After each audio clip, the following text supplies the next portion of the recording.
Hey friend, welcome to the Self Care Isn't Selfish podcast. I'm your host, Emily Nichols. As a Whole30 certified coach, wife, busy working boy mom, and your self-care guru, I'm here to help you start putting yourself first without the guilt. Each week you'll hear motivating and practical tips on how you can create a habit of self-care through interviews with my amazing guests or quick solo episodes with me. After each episode, you'll walk away with an action plan and feel empowered to implement what you have learned into your life. So grab a cup of coffee, glass of wine, or your favorite sparkling water, and let's do this.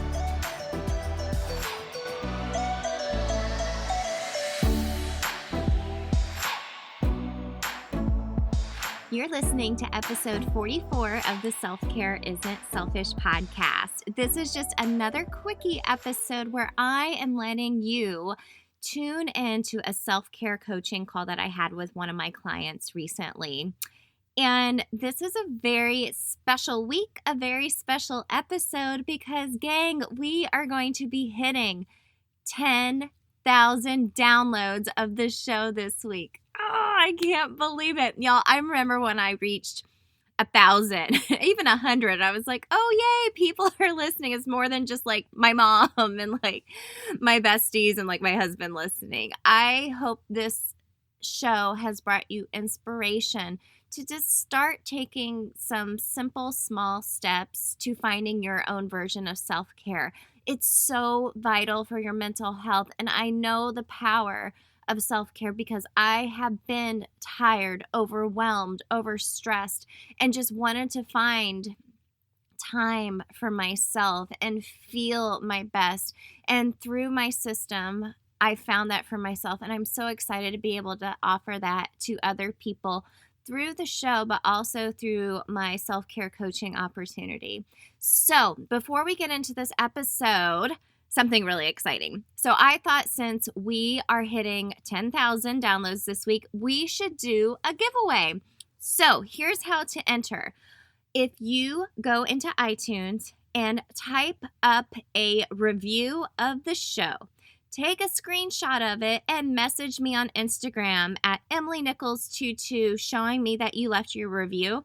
I am going to enter you into a drawing for a free self-care coaching call with me. Just like what you're getting to hear today, I'll take you through my 3-tier coaching system, talk a little bit about your daily habits and habit stacking these new self-care activities that I know will help lay the foundation to your own personalized self-care routine to make you feel your best. So to celebrate 10,000 downloads, just go over to iTunes, leave a rating, write a review, take a screenshot of it, and direct message me on Instagram at EmilyNichols22, and let's see if you'll be entered. Yes, you will be entered. Let's see if you'll win a free self-care coaching call with me.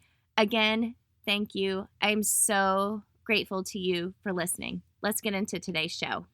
Yeah, I'll kind of outline what we're going to do today and we'll get started, but pretty much I'll take you through my 3-tier self-care coaching system. Self-care is so important and so vital, especially in this time that we're experiencing right now. But I feel like there's a sense of overwhelm right now. And especially just on social media, I feel like there's a lot of really great suggestions, but it's also okay if you don't want to do anything as well. But these are just a few things that you can start doing some small steps today in order to take better handle of your self-care. But like I said, I'll take some notes as we're going along. You take some as well. And I'll be sending a follow-up email once we're done kind of outlining a few of the things that we talked about. And then I'll check in with you 1 month from today, just as a little added layer of accountability to see how things are going. Yeah. So to get started, kind of tell me a little bit about what you are hoping to get out of today's call. Well, honestly, if I'm being totally transparent, I really don't have much of a self-care plan. Sure. And so when, I've been following you for a little while, and when you decided to offer coaching, I thought, I know this is something that I need in my life, and I just don't do it. And so I think some tips and tricks, of course, but certainly talking about, your ability to fence off the time or the resources or whatever it is that you need to take care of yourself. Um, I'd love some tips on how to prioritize that. Sure, sure. And that's probably the biggest challenge I hear from a lot of my clients is, holy moly, where do I schedule the time and what do I prioritize? Which, looks different for everybody. Okay, great. Well, we'll get into that a little bit. So, well, to get started, I want to kind of go through like what a typical day looks like for you, like habit wise. Kind of take me through once you get up in the morning, as simple as brushing your teeth or making your coffee, and what your day looks like. Some habits that you do habitually, no matter what, you don't have to think about.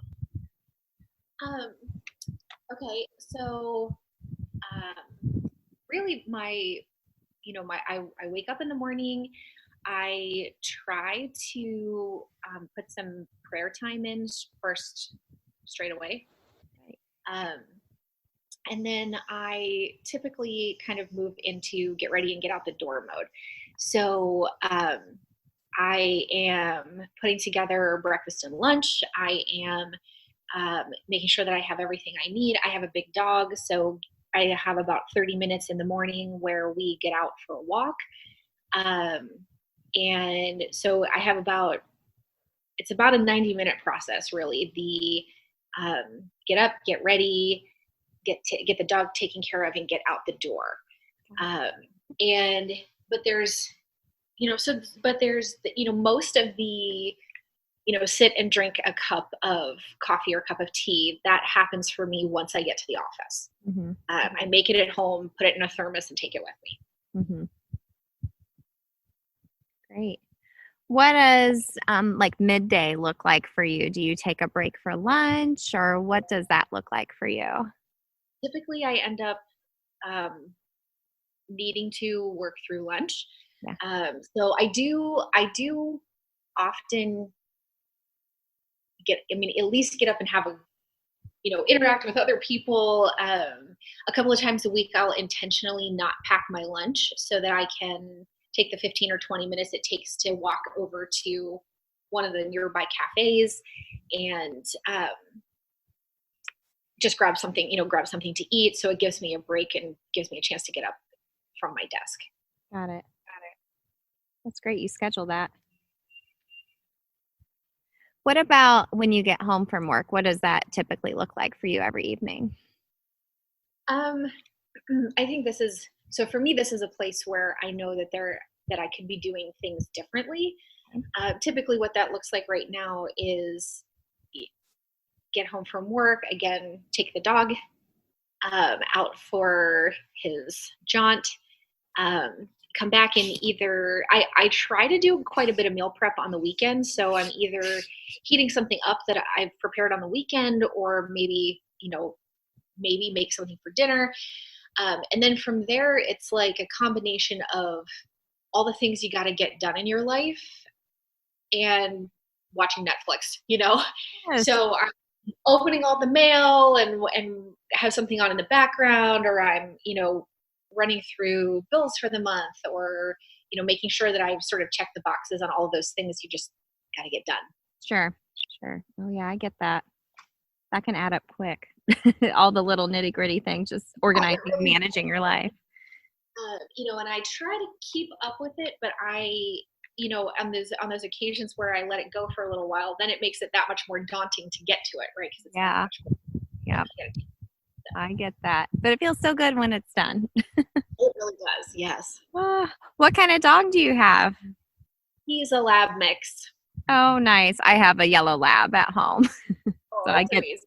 I get having to take them out for a walk. Yes. Yeah. And, I'm always grateful to have him, but I'm especially grateful right now because at least 2 or 3 times a day, I'm outside in the fresh air, in the sunshine, taking a walk and just getting out of my little box. So. That's great. Animals are good for the soul, but especially during this time, having a little extra companion and forcing you to go outside is pretty great. Okay, great. Well, that kind of gives me a good idea of what your current day looks like. Kind of going through like the three tiers I want to talk about today and really keeping it simple. First, kind of talking about your health. And when I say health, I like to go through as far as what you're eating and how you're moving your body. As you know, or may not know, I'm a Whole30 certified coach, and I'm not going to be talking about anything Whole30 per se, but more so eating to fuel your body and organizing and scheduling that you're going to eat. Because I find a lot of times, like you mentioned, my clients say, oh, I worked through lunch, or by the end of the day, I realized, oh my goodness, I'm hangry because I haven't eaten anything all day. So being really intentional with your food, I think, is something really, really important because it really helps fuel you through your day. So I love that you meal prep on the weekends and have a meal already ready to go in the evenings. That makes it so much easier for you. And I love that you're stepping out and getting outside and stepping outside of, eating your lunch at work and going to some different places as well. That's great. Do you find that you are eating foods that fuel your body, or do you feel like you're not, or how's that look like for you right now? Um, you know, I it's sort of a blend, I guess. Sure. I actually found you through the Whole30. I'm a huge advocate for the program. Oh, great. And have done quite a few rounds pretty successfully, but I have not yet mastered food freedom. Yep. So I go through these stages, and I did January, and I think I've been on a good, steady, kind of balanced approach since then, largely. Okay. But I will often, after a round, sort of fall right back into my old habits. I'm just not being diligent about applying all of the lessons that I've learned, and I have learned so many. Yeah. So, I have all the head knowledge. I know exactly what to do, but it has taken me a long time to come around to how much better I feel and how much, just how much better it is all around, physically, emotionally, to be tracking with the way I know eating the way that I know really serves me. Yeah. But I would say like the last couple of months really have been a shift in that trend of Whole30 and then back to my normal habits. Yeah. So I'm really working to sort of intentionally turn that corner. Mm-hmm. So. Yeah. And I feel like, a Whole30, the first time you do it, a lot of people are like, man, this is so challenging. But after it's over, the real work begins with your food freedom, because all your life you've had all these other habits, and those are hard to break in just 30 days or even just a couple of rounds of Whole30. And it does take some time. One thing I would recommend for you as far as like your food freedom goes is when you feel like those old habits are creeping back in, write down how you're feeling and what you're eating when that happens. You might over time see some type of correlation. So like for me, example, when I get really stressed out, I turn to sugar. I want sweet stuff. It used to be wine, margaritas as well. I finally figured out how that doesn't serve me anymore in the long run. But it took me some time to figure that out. I think a lot of times you're just like, why am I just craving this? Oh, it's my food freedom. I can eat sweet stuff, whatever. It's part of my food freedom. And that's great. But, you really want to think about the reason as to why you're eating it. Are you eating it because it's a worth it treat to you and you're excited about the experience of enjoying like a cupcake or something? Or are you turning to it because, you're angry or sad or stressed out? But, maybe just every time you find yourself returning to your habits before your pre-Whole30, that you feel like maybe are getting a little excessive or you're feeling like it's not serving you, start writing those things down and you might see a little correlation over time. Perfect. Yeah. Yeah. But you know what to do. How many rounds of Whole30 have you done? Oh gosh, probably maybe 6 or 7 at this point. Yeah. Yeah. It took me almost 8 rounds before I don't do Whole30 anymore. I figured out what works for me, but it took some time, and you go through different seasons of your life, and food is very emotional. And it takes a long time to break some habits. But yeah, maybe just write down how you're feeling when those old habits are creeping in. Okay. Yeah, I can definitely do that. It's a great Yeah. idea. Yeah. And I love that you're being active with your dog. That's a really great way to stay active for sure. And especially since you have wonderful weather. I'm in Indiana and it's kind of a Mhm. iffy with day by day what the weather is. But do you do any other type of physical activity for yourself as well? Not, I really haven't been, but that is a place that I would really like to invest, Sure. and something that I think is really missing from my self care routine. Okay. Um, and so, perhaps for me, a small silver lining in what's going on in the world right now is that I suddenly have an extraordinary amount of time that I never had before. And so, this is obviously, no gyms or anything like that are open, but I do have great weather. And so I could go out for a walk or go for a run or take my bike or whatever and just go out for an hour and get some activity. Yeah, I mean, I think it's so good for our mental health to move our bodies in some way. And, with the schedules changing and whatnot, it is kind of a blessing in disguise because we do have more time. So, maybe setting out some type of physical cue for you every day that you're going to move your body, whether it be setting out workout clothes or sneakers, that you're going to do it either first thing in the morning or in the evening, whatever works best for you with your work schedule, where you feel like you have enough time, but something that you enjoy. Don't go do a class somewhere. Well, not right now, but if you were to go to a gym or a workout class and you're like, I totally hate Zumba, I will never do this again. Don't feel like you have to do that. But I feel like there's so many great resources on YouTube and free workouts there, or Beachbody workouts even, that you're able to do from home to be able to get to move your body. And it's kind of an experiment, just trying to find out what works for you. But actually write it down on your schedule, whether it be pen to paper, like in a planner or like a Google Calendar, and plan out what workouts you're going to do throughout the week, and then set out some type of visible physical cue for you, like your workout clothes or sneakers, or, lay your dog's leash over your sneakers to know that, okay, I have to walk the dog, but we're going to run intervals together today, or I love that. whatnot. That's a great idea. Yeah. Yeah. I know my dog could use some exercise. She's getting a little roly poly, but she's 10. So Yeah, I know. He's 5, so he hasn't started slowing down yet. But oh we'll yeah. Yeah. keep an eye on. That's great. Well, do those cues kind of sound doable for you as far as talking about like the food and movement part? Yeah, they really do. And I think both of those things, especially trying to be really intentional about thinking about how I feel when I start picking up. I'm also a sugar person. So when I start going for the sugar, what is it that I'm feeling that I'm trying to Yeah. remedy? I know it doesn't serve me. Yeah. And so that's a great tip that I'll be interested to try. Good. Good. I'll be interested to see in a month how that's going. It's usually pretty surprising. It's like, oh, it's very enlightening about myself. Great. Well, let's kind of move on a little bit. I want to talk a little bit about mindfulness, because for me, that means being present where you are. And I love that you start the morning with prayer, because I think that's such a wonderful way to start your day and to really get your mind right. Because as you mentioned, you're doing a lot of things to get ready in the morning, to get ready for your day, but being able to start your day that way is wonderful. For you, what does mindfulness mean to you? I've always sort of equated that, I think, with intention. Being intentional with your choices, being intentional with your actions, your words.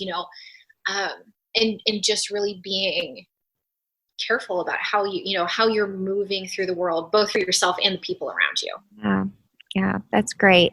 Yeah, well, I had one of my friends on the podcast, and she talked all about mindfulness and how sometimes your habits almost hurt you because you're just mindlessly going through them, kind of like how you drive to work and you're like, oh my gosh, how did I get here already? Because you totally spaced out. So it's being careful and intentional with your thoughts and what you're doing, and anything around your self-care routine needs to have some mindfulness component to it. Like, why am I doing this? Am I doing this just because Emily told me I need to check this off my list, or am I doing this because I really know it's going to help me feel better, or I know moving my body is going to help me sleep better at night. I love that you're starting your day with prayer. Do you end your day with prayer as well? I usually do. Yeah, there's and especially, at this time, there's so much to be praying for that Yeah, um, yeah, I've really found it to be. I find it to be grounding, no matter what is going on, really, in the world. yeah. Um, so I do tend to open and close my day that way. That's great. That's great. You know, that the reason I ask is I feel like ending and starting your day with some type of prayer or meditation is really great, but I think a lot of people miss doing it in the middle of the day as well. And using your lunchtime is a really great way to do that. One way that I do that is I use apps like Headspace, or I set an alarm on my phone to remind me to meditate or prayer during the middle of the day. Um, and a new app I've been using, I've been telling everyone about this because I love it. It's called Think Up. I don't know if you've ever heard of that before. But you pretty much, it's a free app. There's a paid version of it too, but you can record yourself saying positive affirmations, and halfway through the day and at the end of the day, it sends you a reminder to listen into those affirmations, and you can actually record yourself saying them. So you hear yourself saying them, and it's over like really calming, pretty pictures and really calming music. And it's a really great way to kind of help, focus back in on what your intentions were for that day or for that week. So I think using technology in that way can be a really great, easy blessing. That's awesome. I'll have to check that out. Yeah. Yeah. I've just started using it the past 2 weeks. I'm like, I'm telling everyone about it because I'm like, it's so cool. And it's kind of weird hearing yourself saying it, but it's also very powerful after you listen to it for a few times. And you're like, man, it's really powerful hearing yourself say this to yourself. So I think that's a really great way. And one thing I always recommend to people as well is the 5-minute gratitude journal. Have you ever heard of that before? I haven't. Okay.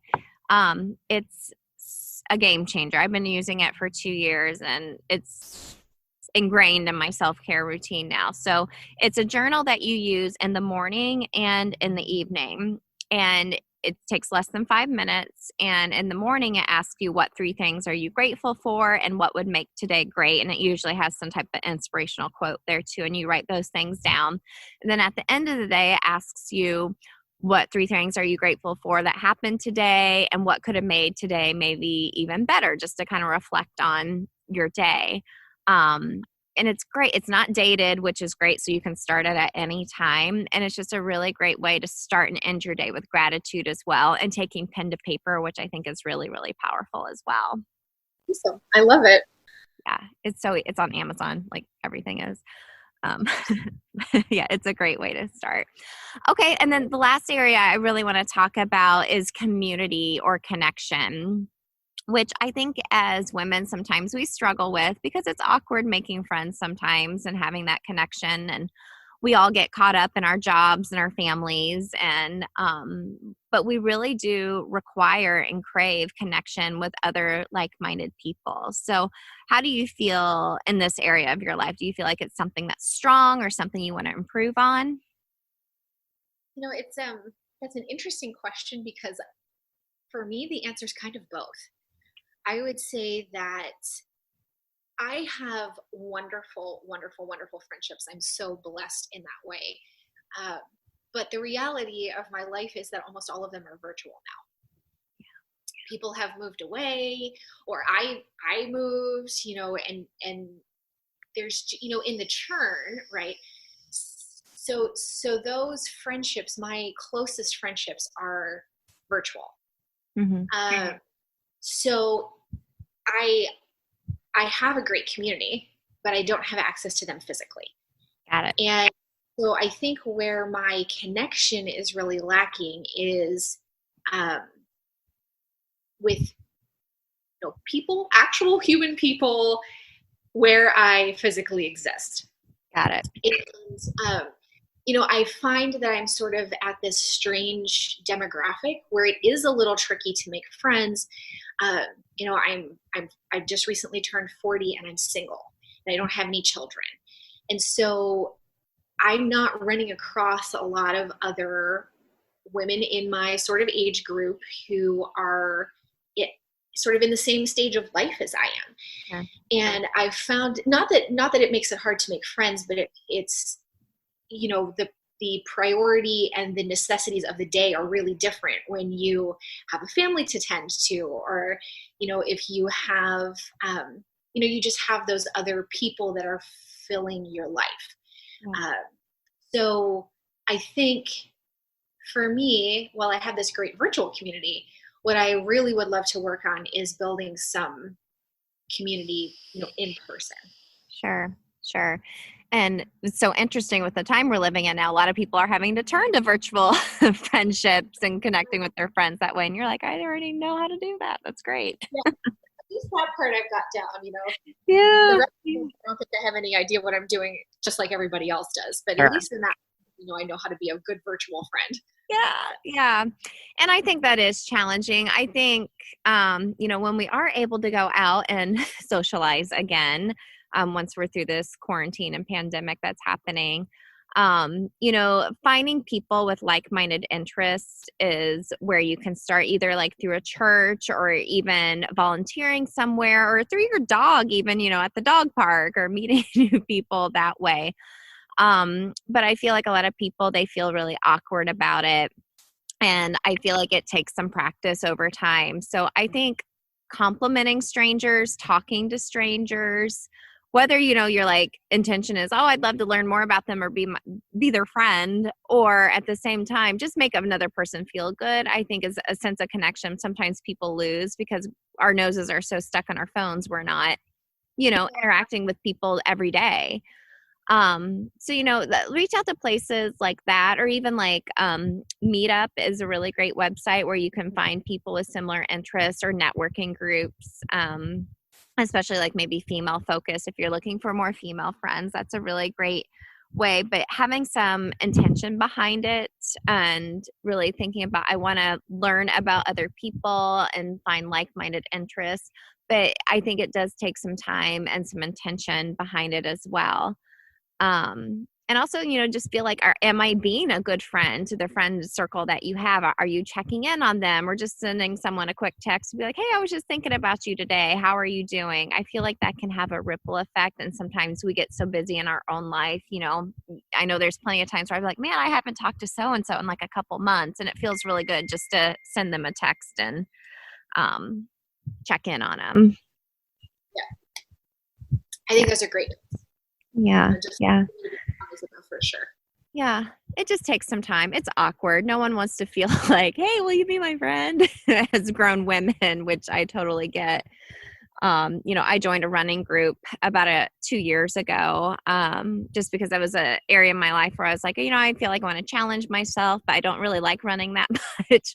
But I've made some of my best friends from joining this running club through my church, and then kind of venturing off as well, and just forming our own running group as well. But it took some time, and finding some people within that group that we really clicked together. But it takes some time, and like I said, have some intention behind it. Awesome. Yeah. So, that's pretty much it. As far as like what I like to help my clients focus on is, like I said, their health, thinking about mindfulness and community. And as far as like time and prioritizing this, I think the biggest takeaway I would hope you take away from today, Kimberly, is to think about scheduling these things that we talked about into your calendar, whether it be physically writing them down or putting them in your Google Calendar, or both. I actually do both because I'm like that. But it's all about starting small and building out these tiny habits over time to really just cultivate a self-care routine to help you feel your best, that you don't really even have to think about over time. That just becomes a small little habit that habitually you'll do, as simple as like brushing your teeth every day. But I think writing this down and scheduling it on your calendar is going to be a big game changer.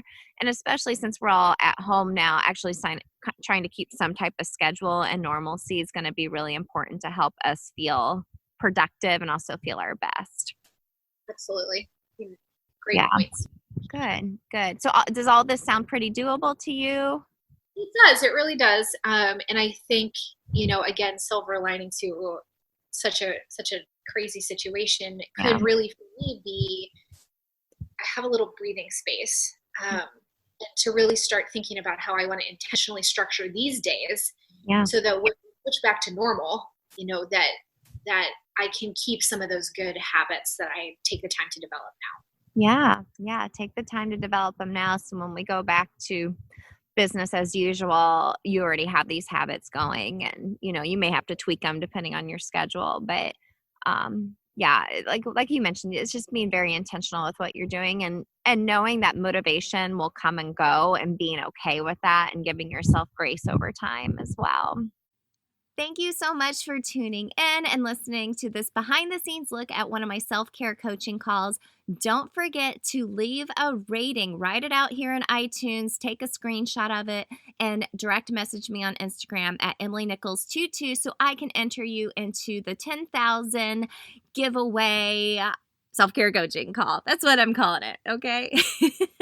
There's a lot of great takeaways from this call that I hope you go back and listen to. My number one thing, what was interesting with this client is she found me through the Whole30 community and has done Whole30s before. And food freedom is where you want to get to. You don't want to have to ever do a Whole30 again, like how I don't do Whole30s anymore because I don't need to. I'm secure in my food freedom for the most part, most of the time.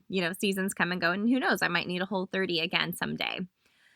But a little bonus tip for you. So like I mentioned to my client, to write down how you're feeling when you find yourself craving certain foods. So here's a bonus tip for you. So if you find yourself craving like, oh man, I am really craving some chocolate chip cookies, because you all know that is like my favorite sweets ever. Or if you think, oh, I'm just starving, I'm just craving all the foods. Okay, here's 2 bonus tips. Number 1, so if you find yourself craving food, thinking you're super hungry, think, would you like to have, does like fish and broccoli sound good to eat right now? Huh? If you're like, ew, gross, no way, then you're probably not hungry. However, if you're like, yeah, you know what, that actually sounds pretty good, then you are hungry. Eat something that is going to fuel your body. Okay? Here's your other bonus tip. So when you find yourself craving something, think of the acronym HALT, H-A-L-T. Are you H, actually hungry, doing the fish and broccoli trick I just mentioned to you? A, are you angry? Are you in your feelings? Are you angry about something? L, are you lonely? Are you craving personal connection? Or T, are you just really tired, and just a little grumpy and need to rest? So that's a nice little acronym for you to keep in mind. I talk a lot about food with my self-care coaching clients because I really feel like it is the fuel to help you feel mentally and physically well. And that looks different for everybody. So that's something I hope you take away from today's episode. Don't forget to enter the 10,000 self-care coaching call opportunity. Just leave a rating below and go send me a message of that screenshot of your review at EmilyNichols22, and go ahead and take a look on Instagram to see what's happening all behind the scenes. I so appreciate you listening. And again, thank you so much. Gratitude for you. So many more episodes coming your way. I love you all. I'll see you next week.